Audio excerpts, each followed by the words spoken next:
Welcome to Naked Comedy with David Zucker, where we unpack the craft, structure, and secrets behind great comedy. This podcast is filmed in front of a live audience of our MasterCrash members. If you'd like to participate in these conversations live, join us at mastercrash.com. Hello, guys, and welcome to Naked Comedy with legendary writer, director of Airplane, the Naked Gun series, Top Secrets, so many more funny, hilarious movies, the one and only David Zucker. And today, what a way to kick off our very first episode than with the star of Airplane joining us all the way from Hawaii. He's one of my favorite humans on this planet, Robert Hayes. And this episode is being recorded live inside our MasterCrash community. If this sort of dialogue is what gets you excited, you can join this wonderful group of comedy writers, directors, enthusiasts by visiting mastercrash.com. So welcome, guys. Welcome, gentlemen. So happy to have you here. Silence. Absolute what am I silence. supposed to say? Let's start with an airplane-related question.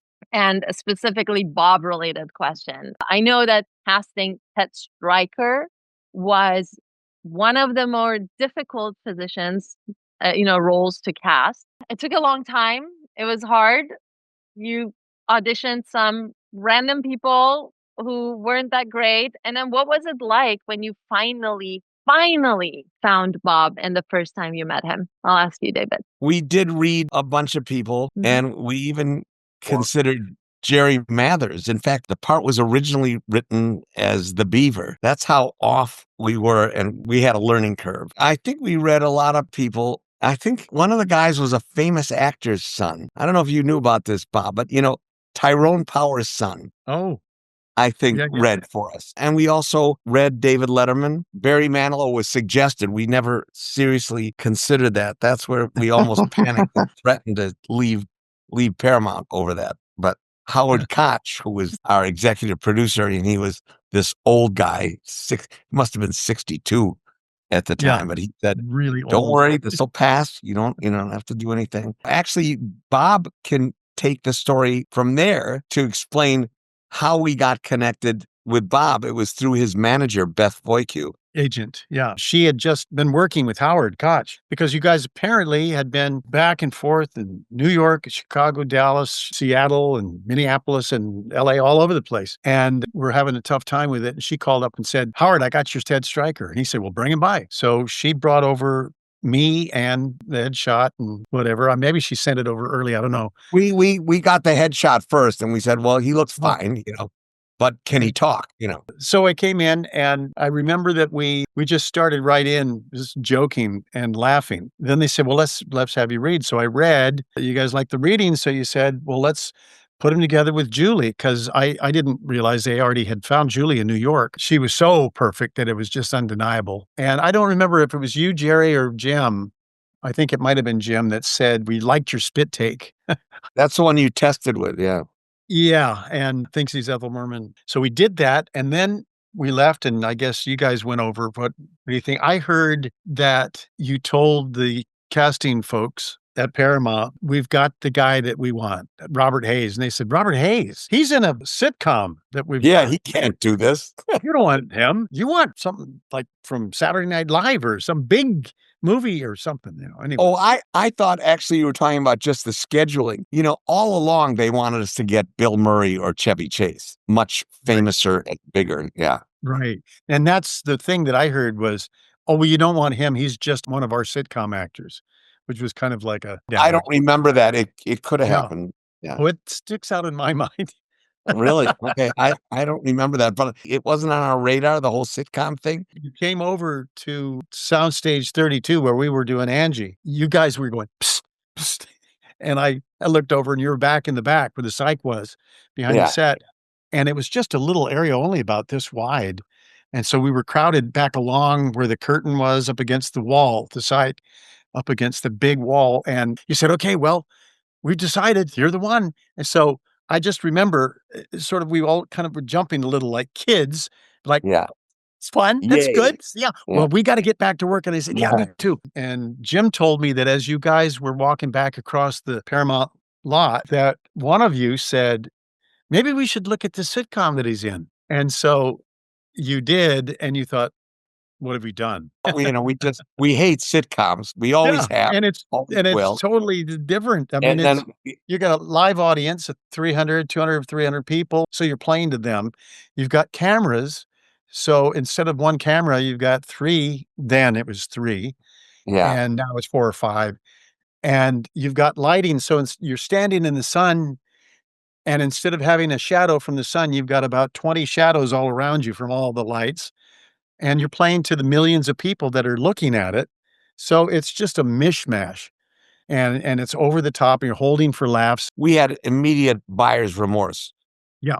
It was what have we done? It's like the last scene in Bridge Over the River Kwai, I guess, or whatever. Yeah. So Bob, what was your reaction when you first read the script? Well, my agent gave me the script, and I had to fly to Minneapolis for a new station, just defected from NBC to ABC. And it was a big, big market, big station. And Howard Cosell and a whole bunch of people from ABC were on the plane. And that's when I read the script. There was a stewardess, tall, slender, not really young, not really old, but she just looked, you felt like she was older, one of those people that, like, when they're born, older and wiser than, more mature than the other kids. She looked like one of those, had a bun tied up and behind her. I was laughing. I was reading the script. There was something that made me laugh on every single page. And out loud, mostly, she came up and she said, I couldn't help but notice you seem to be enjoying that. What is it? I said, it's a script. I'm going in this week to meet on this. Do you want to read it when I'm done? She said, I would love to. So I gave it to her, and she pulled down the little jump seat and sat down and started reading it on her lap. Very prim, very proper, knees together.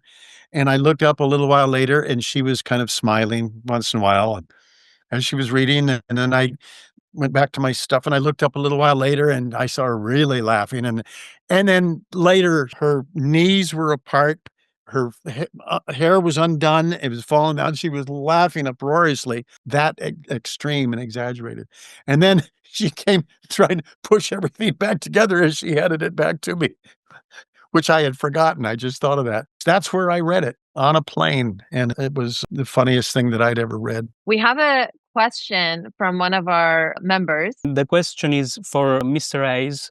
What does this film represent for you, and what is the lesson you will always carry with you after this experience? And by the way, are you still in touch with the inflatable automatic pilot? Well, Otto and I have a relationship. We like to keep it quiet. I've been just working my way up in television, and Angie was my first series, and Airplane was my first feature. And because it hit the way it hit, it made such an impact that I went from having to pound the pavement and go in and meet and read and try to get a role in a movie. And I try to get 10 meetings, 10 interviews, see if I could get 5 callbacks, because I could get one job out of that. All of a sudden, I remember I had a stack of about 10 or 20 scripts, and they say, which one do you want to do? And it was a shock. So it was a fun shock, but it was really something. It was like winning the lottery. But then you were so associated with that, you're not thought of for the baby killer as easily, as readily as you might have been before. You could have lucked out and played, something vile and sick. Instead, you're stuck playing things that are funny and that make people laugh, which actually, I suppose, isn't all that bad. Because if you eat a baby that's out of season, you could get sick. It's awful. What was the name of Airplane in Italy? The English title is The Craziest Plane in the Old Universe. That's the title. Can you believe How do you that? say that in Italian?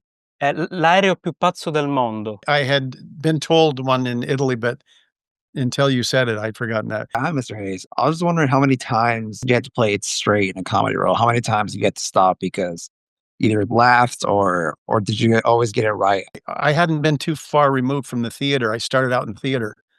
And in the theater, you can't say, cut. All right, let's go back. Let's do that again. And especially like in long runs, you've got other actors on stage that get bored and sometimes try to pull little things and crack you up on stage. It's very professional, I know, but that's actually what people do sometimes. I was pretty good at it then. I was still pretty good at it. I did have one poor unsuspecting, gosh, I wish I could remember his name, which I cannot, but he was on the crew, one of the grips. And in the cockpit, I remember they asked me a question and I thought about it. And he was right over, from the cockpit, just standing right over there. I can't even remember now where the camera was, but it was away from him. He was by himself. And when they asked me the question, I just looked at him and he cracked up. And it was loud enough. They had to cut the scene. And they were all yelling at him like, "Hey, Fred, oh, gee, you missed it all." And, everyone ragging on him. We really were all having a great time. So they said, "Okay, let's go again." So we went again. And I just thought about the line. I was supposed to be, trying to decide something. And I just looked at him and he put his hand up to his mouth and he walked away. And then he got further away and he turned around and I was still really agonizing over what was I going to say? But I watched him the whole time. And every time he turned around, he saw that I was looking at him and he wound up at the far end of the stage against the wall and he curled up down at the bottom next to the floor. That was an example of why they cast me as Ted Stryker, because that was the longest, most rambling answer to your question. That's and then in the movie, Bob goes off on these tangents and people hang themselves and kill themselves. So it was real typecasting. It's funny. They said, "Well, can you tell us a little about yourself?" And so when I started talking to him, I asked him later, I said, "What was it?" They said, "Well, when we all woke up, we realized, my God, that's him." So they cast me. Is that what we really said? That would have been clever if we had actually said that. Yeah. No, not at all. Oh, okay. Yeah, that's totally made up, right? Yeah. Sorry. I thought maybe No one we does made a that. joke. Yeah. Yeah, okay. forget You I should ever use said that that. one. Yeah. In those days, Paramount would throw away all the outtakes. There were some scenes that we shot that, were deleted scenes. I mean, they didn't work, but I wish they would have been saved. I think outtakes, the deleted scenes and outtakes, when you buy a DVD of it or whatever, if you buy any of those things anymore, that's some of my favorite stuff about films. Deleted scenes in a comedy are deleted because they didn't get laughs. So I don't know what the real value of all those deleted scenes if deleted scenes from The Godfather, those are cool to watch, watch what didn't get into the movie. It's fun to see. Some of the things actually are funny. And then now, they've seen Airplane and they know the jokes. So then when they see a deleted scene, they're ready and they'll see something that will just make them laugh because they're thinking that it's a part of the world, the universe of Airplane, and it gets them. But the other thing is you see actors, you see the real person. When you crack up and they go, "Okay, all right, I'm sorry. That's not the character, that's the actual actor speaking. And to me, that's fascinating, just seeing those things, seeing people being real. And it's just funny and it's enjoyable kind of thing. David's right. You have to store all the film. There's some gags I thought were funny. I don't know why they didn't get a laugh. Maybe we didn't give it enough previews. One time when Julie is looking ahead out of the cockpit and says, "Ted, the mountains, Ted, the mountains." Bob says, "But we're over Nebraska." And she goes, the cornfields. Yes, right. So, I don't know. Why didn't that get a laugh? Out of there. I know. Yeah. But I think that is in the deleted scenes. I think that's in some of the DVDs. If people were smart, if directors were smart about, or whoever would want to, be in charge of re-releasing the thing, you re-release it and then you re-release it with some, the little of this, a little of that.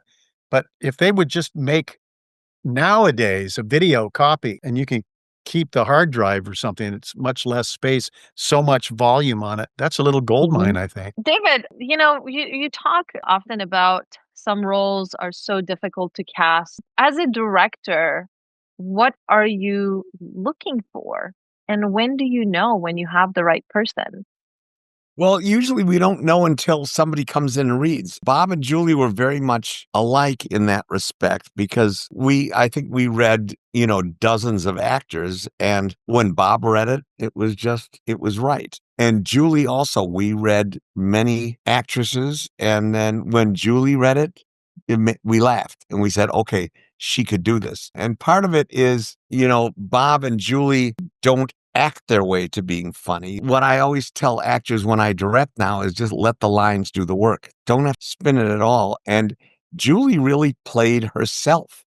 That's what she's really like. She wasn't trying to be funny, very innocent. Bob, had this effortless ease about it. To be earnest and sincere, he had to really sell the seriousness of it. However, what you could do, Bob, a lot that Jerry and I and Jim were very happy with was doing some reaction shots. Like when you said it's a different kind of flying altogether, then Leslie and Lorna go, it's an entirely different kind of flying. And then your reaction when we cut back to you, I think that's what sells the gag. And then you just go on. Do you remember when you were watching the dailies of that, you didn't notice it until in the dailies. Do you remember when you came back, all three of you came back and you said, do you realize at the end of that scene, when they said that line all together, your eyebrow raised up? Yeah, his eyebrow went up. And I said, don't know. you just saw it in the dailies. You Well, hadn't seen it. And that's the kind of thing that I say, you can't direct that. It's just, you have to be, sometimes, the actor gets the last 10 yards himself without any blockers to get the touchdown. That was one of those things that happened. It was great. But Bob never tried to be funny. He never tried to break that believability that he was really in this drama. He was that character who had to fly the plane down and totally serious and never winking. And that's part of what we would drill into the actors anyways. I don't think we ever had to tell Bob, take it back a notch. Bob got it. Leslie got it totally. Robert Stack knew exactly what we were doing. Then Peter Graves, I don't know, he didn't have any problem with it. He knew not to be funny. But Lloyd Bridges, actually, he tried to put a little spin on his dialogue. And for a couple of weeks there, he was trying to make sense out of his dialogue and wanted to change his dialogue. And we said, Lloyd, we can't change this dialogue. It is what it is. You can't make it any funnier. And finally, Robert Stack said, Lloyd, just keep talking. They're not watching us anyway. Spears are going into the wall. Watermelons are falling. Just keep talking. Yeah. I always thought in Lloyd's performance, he was a little bit over what he should have been, whereas everybody else was right on target. But then in the Hot Shots movies, which Jim directed, he was perfect. I think he got it. But once he saw the movie, he got, that's what I'm supposed to do. Bob, did you know to just do that in the audition even? Like and maybe this is a question for David too, is like, did you put a spin on anything in the audition and how did you know not to do that? Well, before Bob answers, let me say, I don't remember if we told him or not. We may have said, just read it, but I don't know if we gave you the lecture of don't try to be funny. I don't remember either. I don't remember that. I remember it more on the set with everybody, now this is the way we want to play it. We just remember, we want to keep it serious because, this is a serious thing. Just do the words. Just don't try to be funny. Just. And we said, act like you don't know you're in a comedy. And I think that Lloyd, somehow you could tell just at least 5% he knew he was in a comedy. I was in San Diego, a little small college where I stumbled into all this stuff, the theater, because that was the only, beginning acting was the only class open in the theater because I had transferred in late. And that's how I started with acting. Over the time there and then being at the Old Globe Theater in Balboa Park in San Diego, that's a really wonderful little theater. And I developed this thing that in comedies, just to be simple about it, in comedies, the mask of the laughter and, comedy and drama, the laughter and the frown kind of. In comedies, I would have a frown in my belly. And in dramatic stuff, I had a smile in my belly. So it was the opposite. I just would have that in there. So that was kind of a rough version of what David's talking about. But that's where it started for me. One other little quick thing, I mentioned this once to David, that to me, I was the sane one. I was the one that all the insanity revolved around me. And I was kind of like, what the heck? What is that? Yeah, like your reaction to Altogether was that. I often say to actors, it's like you're on candid camera or on some hidden camera show. You can react like that. Like, did I hear that right? When they started out with everybody from day one, and they would, throughout the shooting in the beginning of it, they'd have to remind people, or some scenes weren't exactly, maybe getting a little silly, remind them, we're playing this straight, just say the lines. And that really helped me to solidify that or make that a little clearer in my mind what I was doing. And it was great because it's so funny that you say cut and it's just explosions of laughter because everyone's keeping it serious. If you're doing it funny, hey, look at this, aren't I funny? Then it's like, yeah, okay. You've already done it for the audience. I used to describe it as though it was like having a little astral projection of myself. You take somebody that's up on stage saying, "Okay, I'm gonna say this funny line now," and the little astral projection is saying, "Okay, now it's gonna be funny. Watch." And he would say the line, and the little guy looks at the audience and says, "It's funny, isn't it?" And my astral projection was looking at me, and I would say the line, and people would laugh, and he would look at the audience and say, "This is serious. What are you doing laughing?" And it made him laugh more, and that's the kind of thing that David, Jerry, and Jim wanted. They wanted it straight. Right. This is what probably frightened us about Angie when we saw it. It's like, oh my God, they're all acting funny. We made a big mistake. This guy will never be able to do it. So yeah. Aloha, Mr. Hayes. Thank you so much for doing this. You and Mr. Zucker are two of my cherished comedy icons. I wanted to ask you, what is your comedy core? What grabbed you? What formed your comedic core? I love the Marx Brothers. I love Laurel and Hardy. Mel Gibson was huge on the Three Stooges, but I was more of a Marx Brothers guy. They got me. They really got me. It made me laugh. And Laurel and Hardy got me too. I loved The Goon Show, which was just heard radio, tapes of the radio show. Beyond the Fringe, and then Monty Python, and Peter Cook and Dudley Moore when they did Pete and Dud, and all of those things. A lot of British stuff, I guess, in there. I love old films, the 30s and 40s, the golden age. Frank Capra films. There's so much heart in Frank Capra films. When you've got a really serious, heartwarming film, and then suddenly the director trips you up with something that happens, it's so funny. You involuntarily explode with laughter, and it caught you by surprise. And I just love that. If you're doing a comedy, a lot of times it just becomes a and it just kind of stays the whole time up until Airplane happened. And then everything is like, what the hell was that? What the hell was that? And I think that's why a lot of people say that it was a groundbreaking film. It was so different than comedies for the most part. Jack Benny also got me. So it was a lot of old stuff like that. Then you get into the comedians. Stephen Wright was a fresh new surprise to me when he came out. Anyway, on and on. This is a whole bunch of stuff. I never really thought about that or haven't for a long time. So thanks for the question. Thank you. Let's move into Devin with your question. Mr. Hayes, it's a pleasure to meet you. Thank you so much for taking the time and talking to us. I'd love to know, you're a pilot. You love to fly, and your father was an Air Force pilot. I'm really curious. Marine Corps, be careful. Oh, sorry, Marine Corps. That's on me. I'd love to know what it was like getting the role of Ted Stryker and how that was for you and sharing that with your family and with your father. I brought them to the screening that we had at the Directors Guild, which was a big, it was a big one. A lot of people there in the industry. And when the scene goes on, as it's described in the script, it goes on panning across all of the gauges, and it's got the music, da da da da da da da da, and it keeps going and going. It's described as ad nauseum. It just keeps going. I think originally you wrote ad infinitum, and then it became ad nauseum. But it went on and on and on. And I said to Dad after it was over, I said, "Well, what'd you think of my flying?" And he just kind of, he was a big 6'3" Marine, and he was laughing. I would have to say, when we got there, there's all the people, of course, my 6'3" dad, my 5'2" mom, are all dressed up, nice coat and tie and nice, I saw Peter Graves, and I thought, well, now there's somebody that maybe they'd like to meet. And Mission Impossible and all the kind of the way he always was such a solid stand-up kind of guy. And so I introduced him. And I said, "Peter, it's my mom and my dad. It was Colonel John Hayes, and this is Peter Graves," and all of that stuff. And so they said hello and did their introductions. And Dad wasn't one to just have idle gossip, idle talk.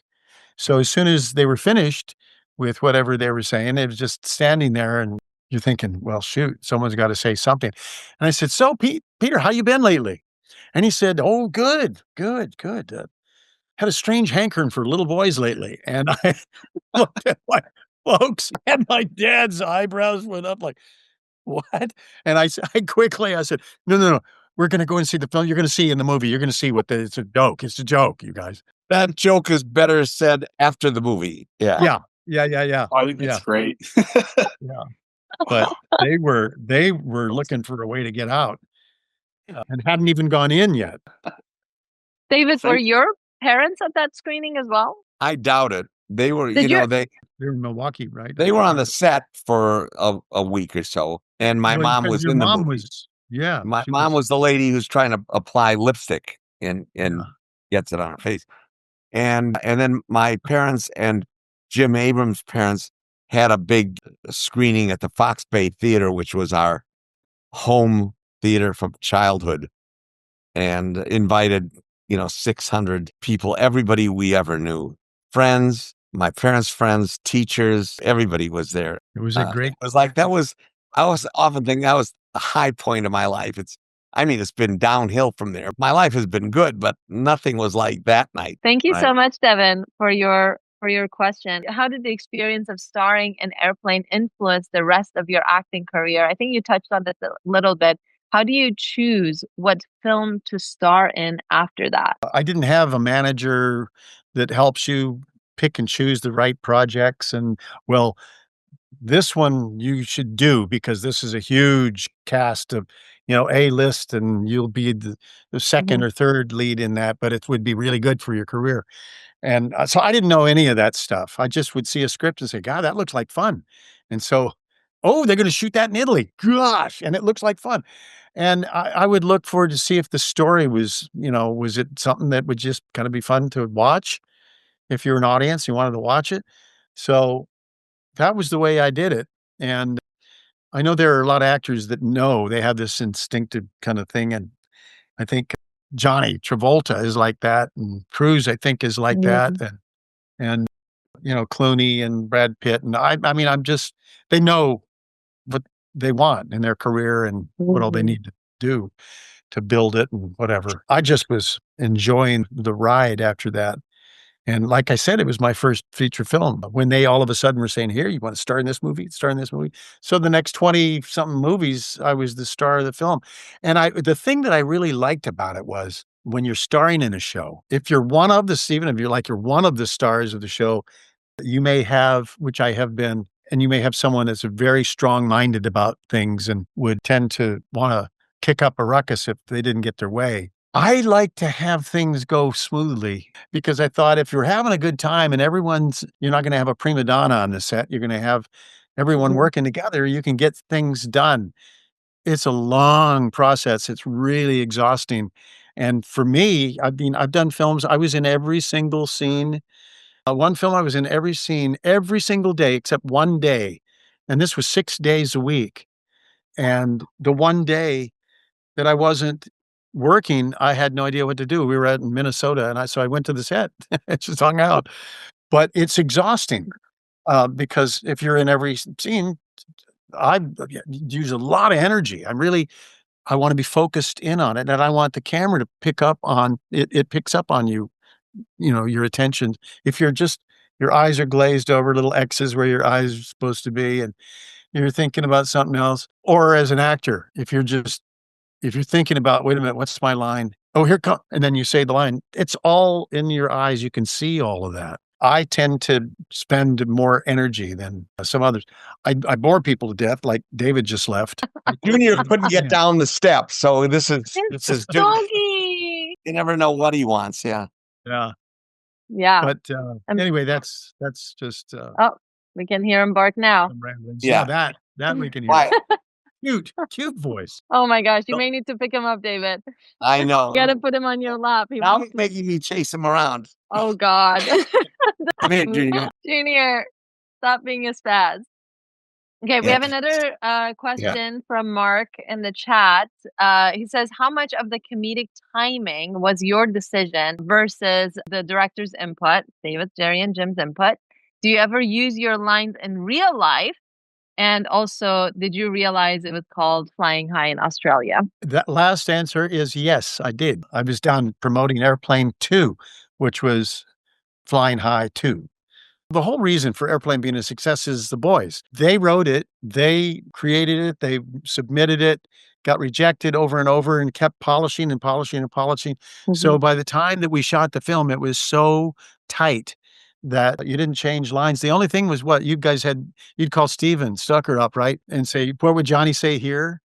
Yeah, well, Stucker wrote all of his own lines. Right. And he had been the piano player in our live stage show in LA, Kentucky Fried Theater. For the press conference, we called him up, asked him the questions that the reporters were asking, and he just came up with the lines.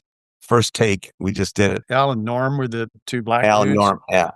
Right. And they came up to you and said, can we change these lines? What was it? Please do. We're three white guys from Milwaukee. What do we know? Yeah, we don't know. We didn't know. They wrote their own dialect. Jim came up to me and asked me to write some. He said, at the end of the day, he said, tomorrow we're going to shoot these scenes, but we don't have enough dialogue. Go home and write something tonight, which freaked the hell out of me because it's like, you guys are the writers. Who can't write the writer? And I calmed myself. I had an anxiety attack and I calmed myself down and said, okay, you bore people to death. You can write boring stuff. And I said, okay. And then I went back and I wrote some of the speeches where I was boring them, going through the jungle and the Jeep track with the axle track. I had to stop and I just kept rambling on. I wrote all of that stuff. I forgot that. Yeah, you wrote some of that stuff. A lot of it got in there. Yeah. And you guys were probably on the side thinking, God, this is so boring. Gosh, that's perfect. It's perfect. Yeah. Did he get a writing credit for that? No, he gets nothing. No, wait a minute.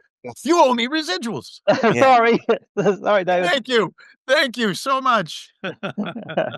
In this kind of comedy, it's not so much comic timing. It's just dramatic timing. Just of course. If Bob would say his lines just the way he would do it in a drama, or Leslie also, and then the comedy would work. If it wasn't, it's not like the Jim Carrey comic timing or Robin Williams.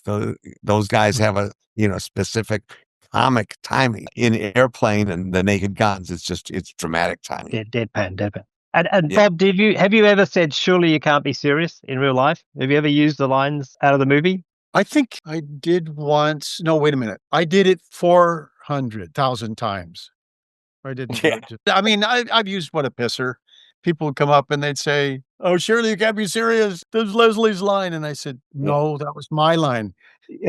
No, it's Leslie's line. I said, no, I said that. Leslie said, I am serious. Don't call me Shirley. You set it up. Oh, you set it up. And I said, yeah, it's a two-parter. Come on, get with us. Work with us here. And they go, oh, yeah. Okay. The way Bob handles those things, he says, like, I was in the movie. Yeah. You're just an audience member. You're nothing. So that's pretty much Bob handles it. What a pisser. That one's used a lot. We're all counting on you. That's. I picked the wrong week to quit drinking or smoking or sniffing glue. Yeah. That's been used a lot when they come up to me. In fact, I was at my sister's up in the Northwest and there was Italian Day barbecue out in the park. And there was a guy they were telling me about, Matty was his name. And they said he is the biggest Airplane. This is soon after it had just opened. And they said he's the biggest Airplane fan you will ever meet. And he was older than me. He was probably 10 years or 5 years older than me, and a real estate guy. And we couldn't find him. So we went over to his house and he wasn't there. So we left a note for him. And then we got back to the park and there he was. And we went up behind him and he's holding court and he had all the time. I guess he had a scotch and soda all the time. And he was holding court with these people. And as I walked up behind him, they all started laughing. And I could tell that he was really thinking, man, I'm cooking. I'm really funny today. And he turned around and he looked at me and he said that more than anything else. And he just threw the drink in his face. And I didn't even get it at first. That was my line. I didn't even get it. And because it shocked me so much that he did it, and then realized, but get the drinking problem thing a lot. Or would you, hey, can you do that so I can take a picture? Or Oh my I gosh. got a tuxedo on. I'd rather not, Yeah. But Thank you. there are Thank you. times you use the lines. Yeah. I just want to say I'm fanboying so much. I'm just such a fan of the film and of David, but of the way you did the role. I'm just goosebumps to be even hearing your thoughts and commenting. So thank you for your time. Can't thank you. When I was doing that tour around Australia, it was Sydney, Melbourne, and Perth, basically. And when we got out to Perth, they told me there was a little town outside of Perth, up north, and they had played Airplane solid. It hadn't been interrupted by any other movie. It was solid for 92 weeks by that time. Excellent. So we have good taste down here, down under. Yeah. Well, they had erected a 10-foot, the fence with the razor wire to keep them all in because they figured by that time all the people in the town were nuts. Exactly. They didn't want them getting out. Yeah. So, but yeah, they're just great. I loved it in Australia. I absolutely loved it. Great country. I love it. I do want to have one last question from Robin because we have not heard from him yet. So, Robin, take it away with our last question. Hi, Ellie. Thank you. You and Julie, I can't recall her last name. I believe that's the actress's name. The on-screen chemistry was really strong, really great opposites. Often we hear these actors and actresses, they have great on-screen chemistry, but perhaps behind the cameras, they were contentious, or there were a lot of infighting or bickering, or perhaps there was some actual chemistry. And so I just wanted, if you could just enlighten us a bit about your professional relationship, or did that blossom into a friendship, or was there any, I guess I'm asking for gossip. Julie Hagerty is her last name. She was so wonderful from the time that we met. We became friends, and we still are friends now. And she's so great. But when people ask me about, what was she like? I said, well, there's one scene that we had to do another take on it. And it just shows what she's like. It was right behind the cockpit, and I had a line. She has a line. We're going back and forth, and we were in the coverage, I think. She blew the line. I said my line, and then she blew her line. They said cut, and that's her voice. That's not a character. So with that little light, airy voice, she said, "I'm sorry." And they said, "Okay, no, don't worry, Julie, it's okay. Give her the line." And so they fed the line to her. "Have you got it?" And she said, "Yeah, I'm sorry." I said, "Okay, don't worry about that. That's okay." I said, "Ready?" She said, "Yeah, I'm sorry." I said, No, it's fine." So then we do the thing. Now, during Angie, we'd have guests come on, or small parts would come on, and they'd be so nervous, and they'd blow a line. And they'd feel so bad, and you could see them beating themselves up. It's like, God, I just had this one line, and it was a scene with me. And then they'd say action, and then I would blow my line.